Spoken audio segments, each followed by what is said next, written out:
नमस्कार, मैं हूं संजय शर्मा। आप देख रहे हैं 4 PM न्यूज नेटवर्क।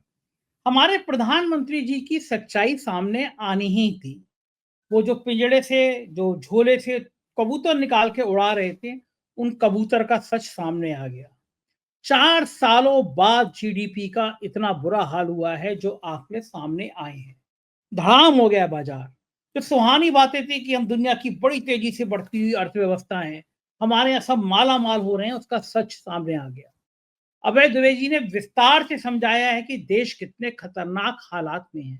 मेरे ऑफिस के सामने जो ठेला लगा रहा होगा, केला बेच रहा होगा, वो हो, मैं हूं या आप हूं, सबके जीवन पर असर डालती है जीडीपी।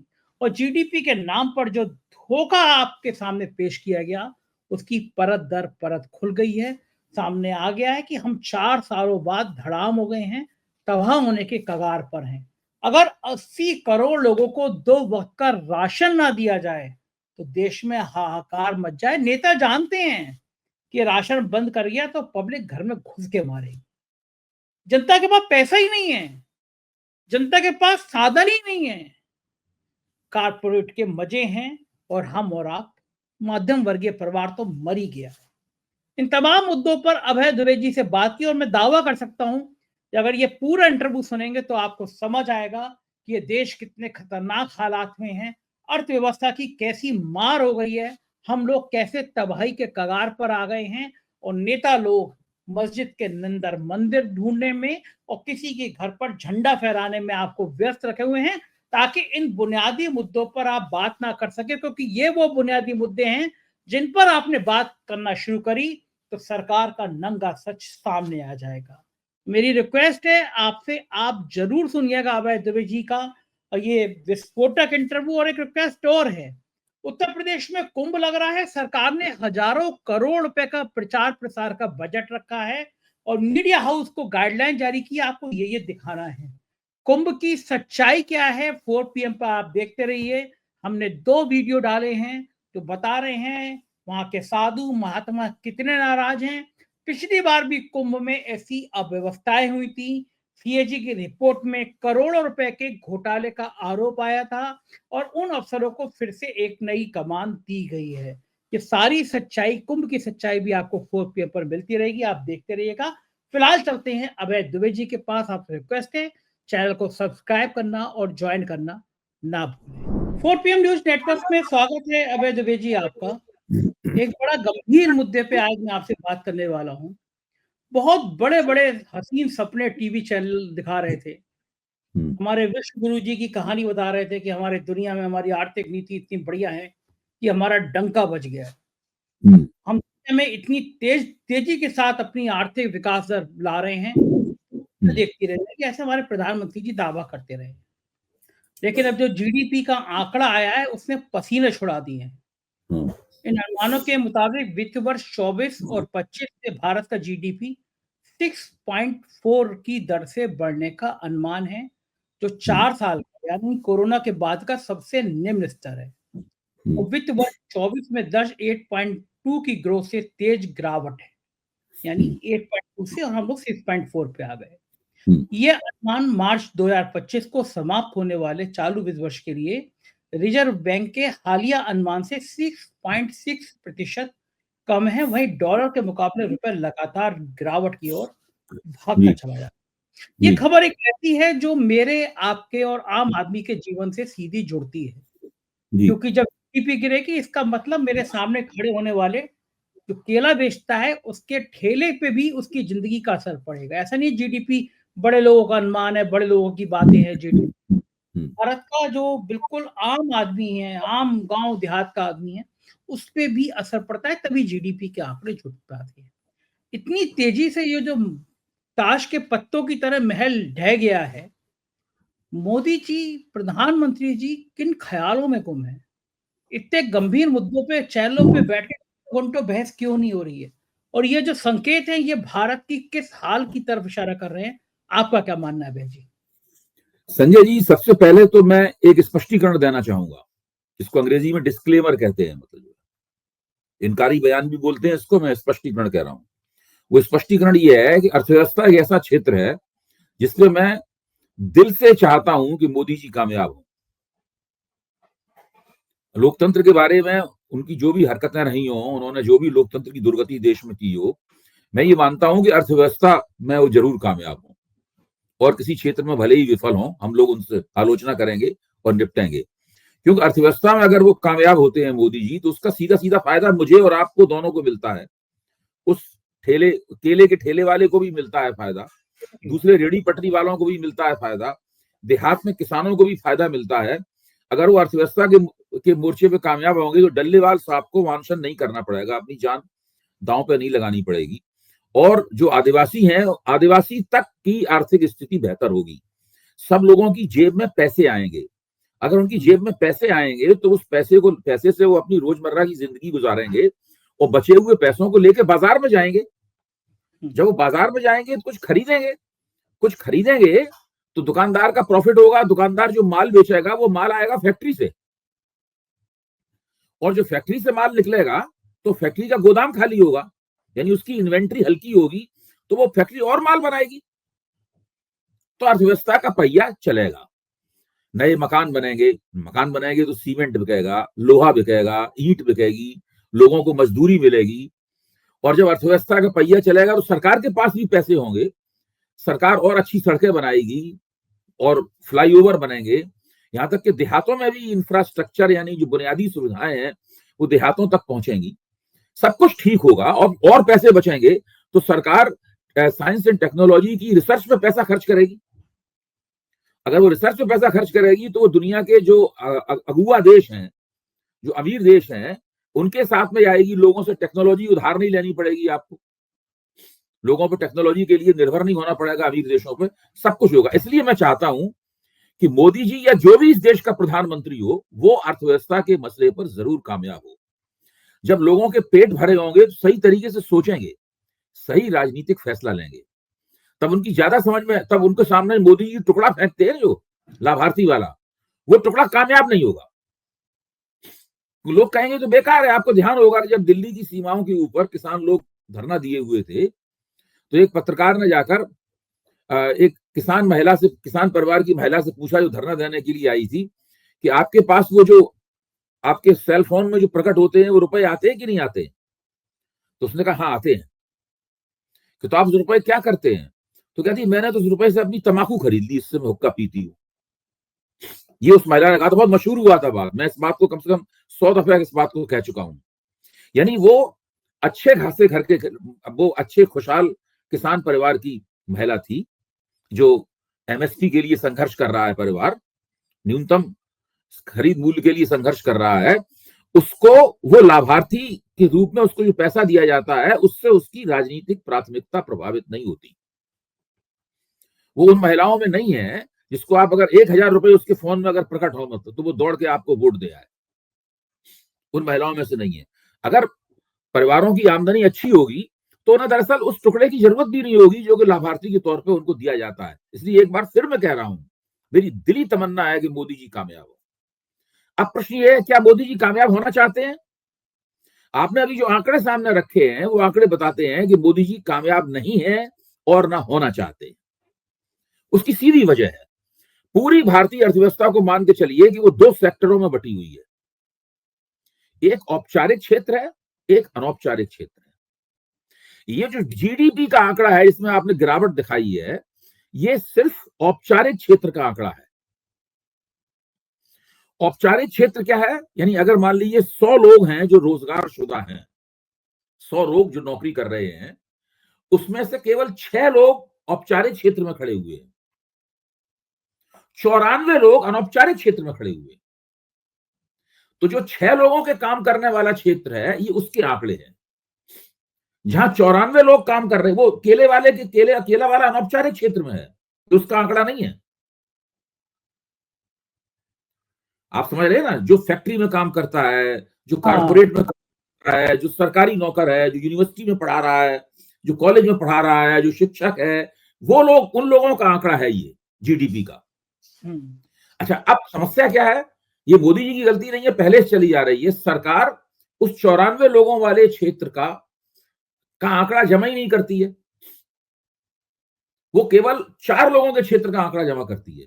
उसी आधार पे आंकड़ा आता रहता है और तरह तरह की कल्पनाएं की जाती रहती हैं।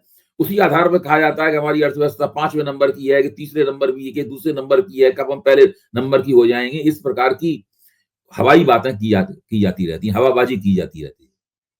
तो अब इससे आप समझिए कि दरअसल ये आंकड़े संगठित क्षेत्र के आंकड़े हैं, औपचारिक क्षेत्र के आंकड़े हैं। ये पूरी अर्थव्यवस्था की तस्वीर पेश नहीं करते। मोदी जी इसलिए भी पूरी अर्थव्यवस्था की तस्वीर पेश करने से परहेज करते हैं क्योंकि उनके शासनकाल में सबसे ज्यादा हमला अगर किसी क्षेत्र पे हुआ है तो वो 94 लोगों वाले असंगठित क्षेत्र पे हुआ है। पहला हमला कब हुआ था? 2016 में उन्होंने पहला हमला किया था। वो बहुत नाराज है असंगठित क्षेत्र से। उनका कहना है असंगठित क्षेत्र जो है वो संगठित क्षेत्र में नहीं बनता है, वो अपना औपचारिकीकरण यानी फॉर्मलाइजेशन नहीं कर रहा है। पहला हमला उन्होंने नोटबंदी के जरिए असंगठित क्षेत्र पे किया था, खत्म ही कर दिया, पूरा संगठित क्षेत्र की कमर टूट गई। फिर उन्होंने, अभी नाराजगी उनकी खत्म नहीं हुई, उन्होंने दूसरी तलवार भांजी जीएसटी के रूप में। उसका अटैक भी असंगठित क्षेत्र पे हुआ। ये सब 94 लोगों के ऊपर अटैक हो रहा है, 4% 4 लोगों के लिए। दूसरा अटैक हुआ जीएसटी के तौर पे हुआ उनका। फिर तीसरी कुदरत ने मार की, कोरोना का अटैक हो गया। तो इन 3 हमलों से असंगठित क्षेत्र जो है वो पूरी तरीके से तबाह हो गया। यानी 94 लोगों ने वो मार झेली और सारा लाभ किनको हुआ? जो 4% लोग हैं उस क्षेत्र को सारा लाभ हुआ। अब नतीजा क्या निकला? ये जो गिर रहा है जीडीपी, मतलब 4 लोगों के क्षेत्र का जीडीपी गिर रहा है। आप देखिए अभी हाल में सरकार ने 2023-24 के एनएसएसओ के आंकड़े जारी किए हैं। मैं 4PM के दर्शक बड़े काबिल हैं, मुझे यकीन है कि उन्हें पता होगा एनएसएसओ का मतलब क्या होता है। इसलिए अगर किसी को लगा कि मैं बेकार में ज्ञान दे रहा हूं तो मैं उससे क्षमा याचना करते हुए ये बात कह रहा हूं। एनएसएसओ का मतलब हुआ national sample survey of organisation, राष्ट्रीय नमूना सर्वेक्षण संगठन।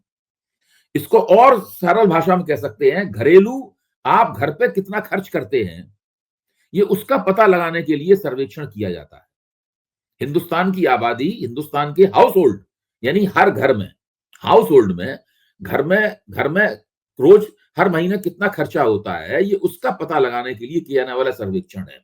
ये सर्वेक्षण साफ साफ बता देता है कि हिंदुस्तान का आदमी समृद्ध है, आमतौर पर खुशहाल है, या गरीब है, या गरीबी से भी नीचे है। ये सारी बातें इससे पता लग जाती हैं। ये 2023-24 के बीच का सर्वेक्षण है। अब ये सर्वेक्षण क्या कहता है? इससे आपको पता लग जाएगा कि हमारी अर्थव्यवस्था की असली ताकत। ये भी सरकारी आंकड़ा है, बता रहा हूं। अच्छा, इसके अंदर ये अर्थव्यवस्था को 2 हिस्सों में बांट के सर्वेक्षण नहीं किया जाता। इसमें जो लोग असंगठित क्षेत्र में है वहां भी जाता है सर्वे करने वाला, जो लोग संगठित क्षेत्र में यानी जो इंजीनियर है और इंफोसिस में काम करता है उसके यहां भी पूछने जाएगा। हमारे आपके घर का भी हाल होगा इसके अंदर। इसके अंदर वो केले वाला जो है उसके घर का भी हाल होगा, झुग्गी झोपड़ी वाले का भी घर का हाल होगा, सबके घर का हाल है। अब आप सुनिए इसका घर का हाल क्या है। हम लोग मान के चलते हैं कि गांव के मुकाबले शहर की आमदनी बेहतर होती है ना। तो शहर में एक जिस व्यक्ति को मिडिल क्लास कहते हैं उसका औसत घरेलू खर्च 4,000 रुपए के आसपास का है एनएसएसओ के आंकड़े के मुताबिक। अब अंदाज लगाइए, जो निचली पायदान पे है उसका खर्चा जो है ना वो 3,000 रुपए प्रति महीना है। जो परिवार 20,000 रुपए प्रति महीना खर्च करता है वो जानते हैं कहां है? वो इस पूरे आमदनी के पिरामिड के ऊपर का 5% है। यानी जो 20 से लेके 25,000 रुपए महीने खर्च कर रहा है अपने घर पे, जिसका घरेलू खर्चा इतना है, वो 5% में है। और जो 30,000 रुपए प्रति महीना खर्च कर रहा है वो दरअसल पूरे इस इनकम के पिरामिड का 1% है।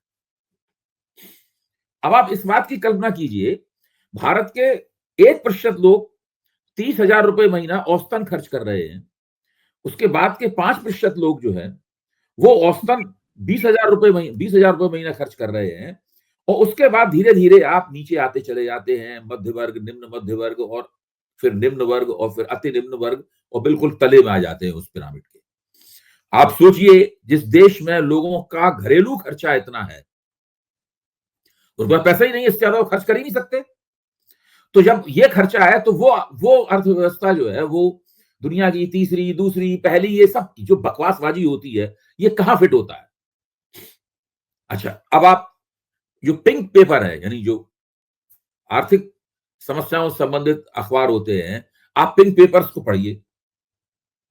तो पिंक पेपर्स में कहा गया, हाँ, economy is slowing down, these are worrying signals.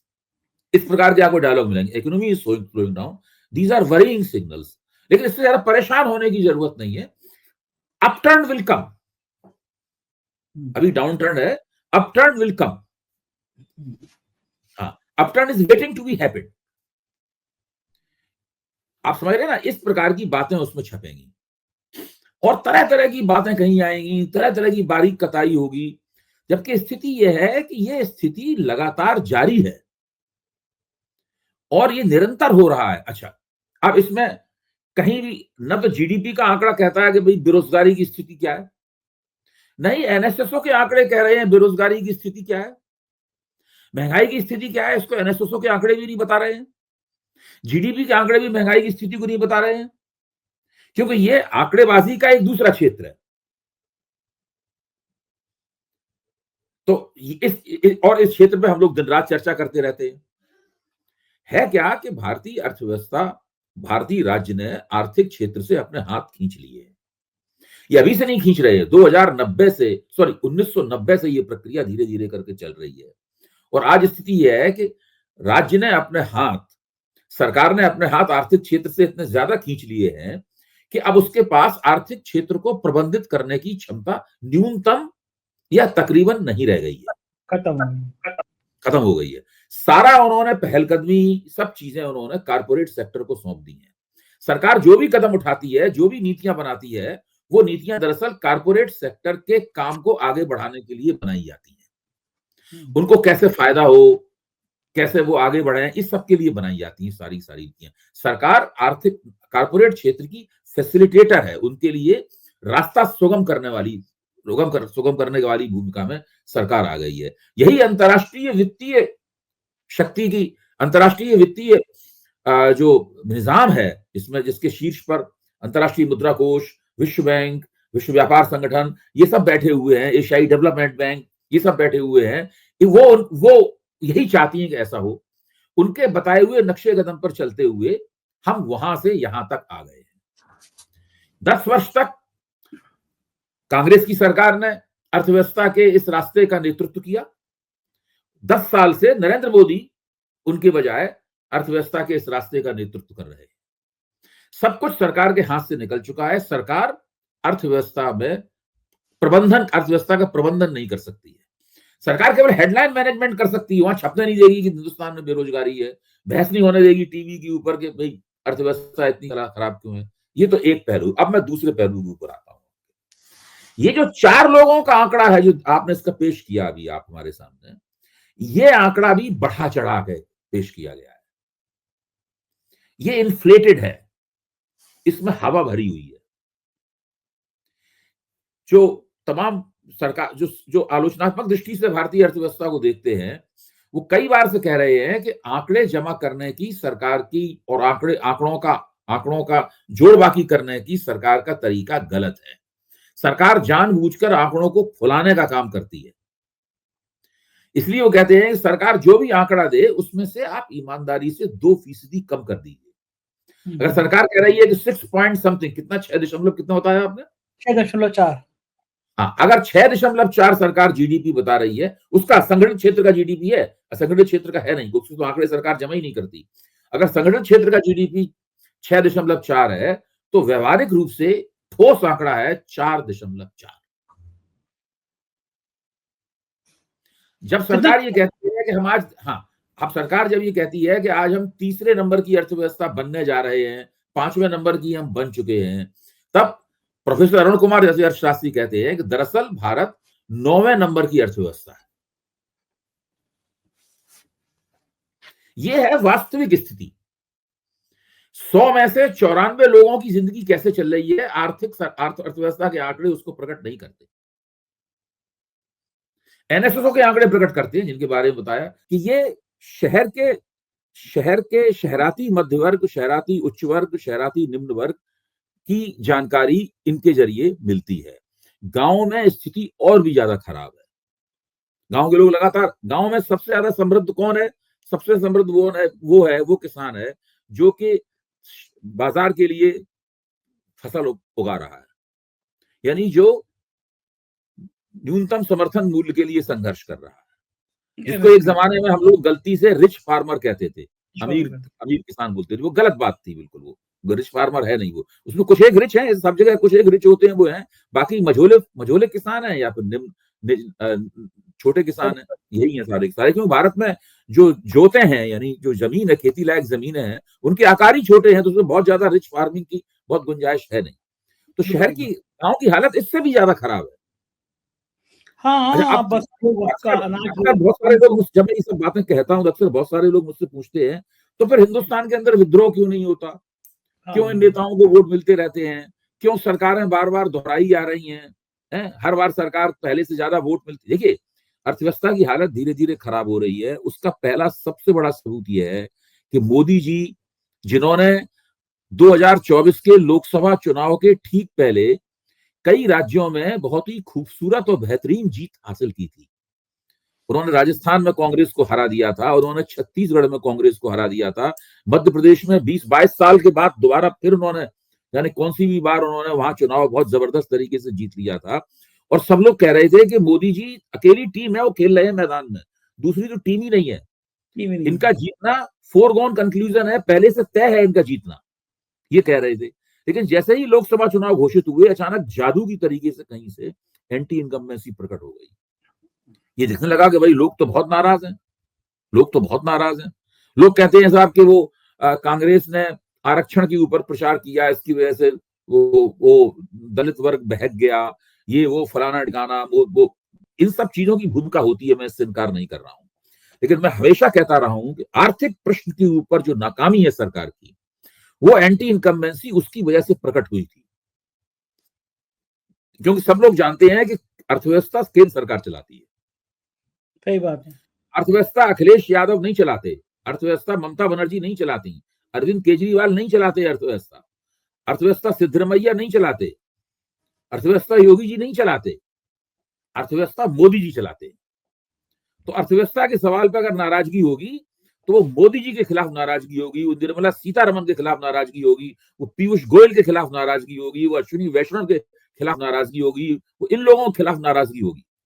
इसलिए मुझे पक्का यकीन है, और मैं आपके सामने भविष्यवाणी कर रहा हूं, आप देख लीजिएगा, हम भी रहेंगे, आप भी रहेंगे, कि 2029 के चुनाव के ठीक पहले ही एंटी इनकम्बेंसी प्रकट होगी।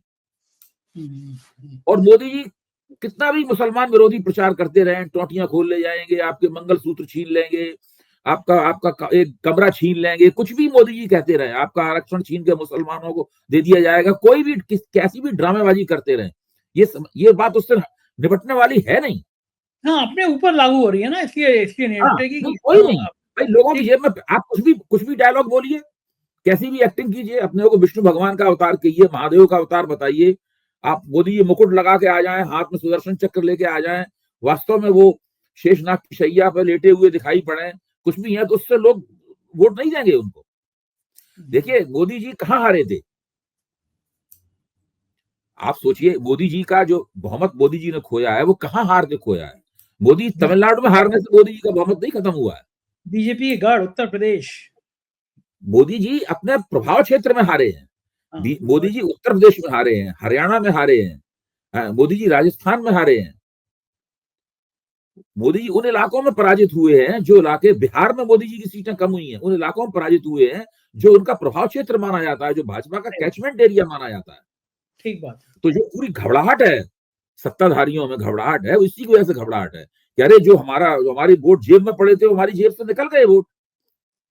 अच्छा, इधर उधर की भांज रहे हैं कि राहुल ने झूठा प्रचार किया, उन्होंने संविधान खोखली किताब दिखाई, ये वो जो उन्होंने किया वो किया, लेकिन सवाल ये उनकी बात पर पब्लिक ने विश्वास क्यों किया? आपकी कोई कमी थी तभी? राहुल जब झूठा प्रचार कर रहे थे तो आप मान लो सच्चा प्रचार कर रहे थे, तो पब्लिक ने सच्चे प्रचार के ऊपर अब विश्वास क्यों नहीं किया? झूठे क्यों इसलिए नहीं किया कि लोगों की जो जिंदगी है, लोगों की जिंदगी में बहुत बड़ा लोचा आ गया है, और वो लोचा आर्थिक लोचा है।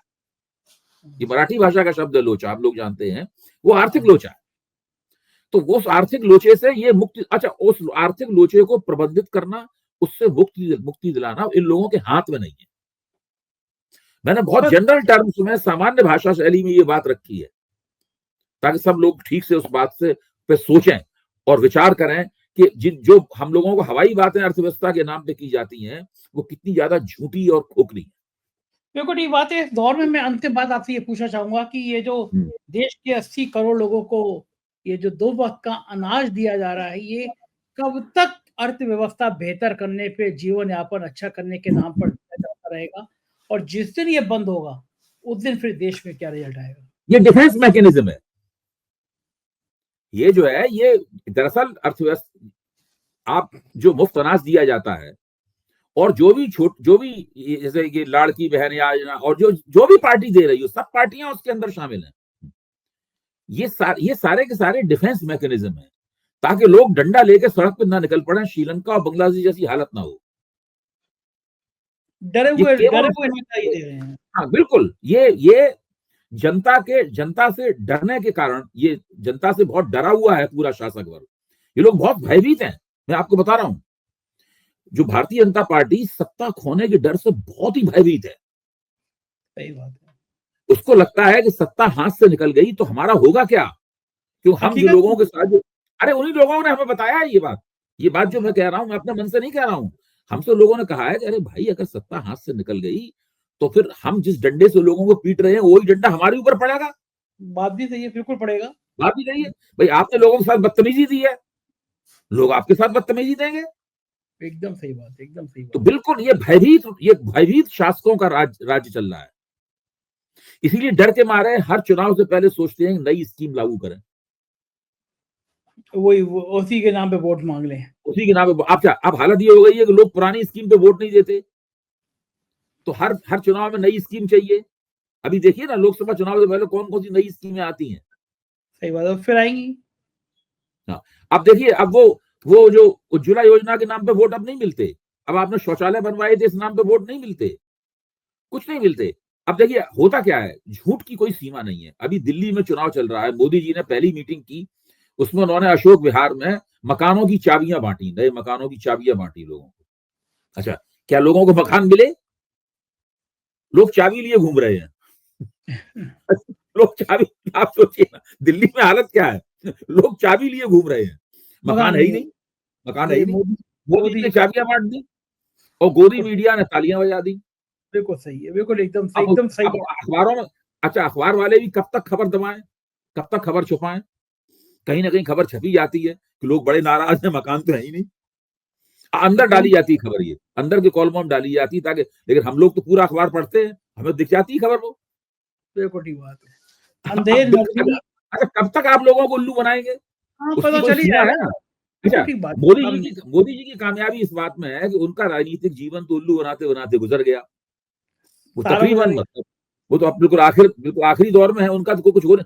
इसके बाद वो सरकारी बंगले में अपने, जब आदमी प्रधानमंत्री नहीं रहता है तो नई सरकार उससे पूछती है कि हुजूरे वाला, आपको कौन सा बंगला पसंद है, जहां मोर आ जाएं, जहां वो मोर को दाना खिला दें। तो मोदी जी बताएंगे भाई हमें वो बंगला पसंद है, वहां मोर आते हैं, मोर को बंगले में मोदी जी का तो कुछ बिगड़ नहीं सकता।